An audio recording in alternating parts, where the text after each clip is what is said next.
Hello guys, in today's tutorial I will show you how to change date and time in Windows 10 laptop or PC. Let's go! First search for date and time settings.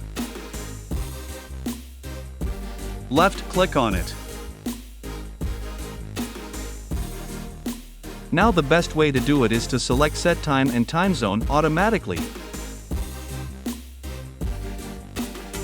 In that way your PC will always maintain the correct date and time. If your Windows doesn't have option to set your time zone automatically, you can go here and set it manually.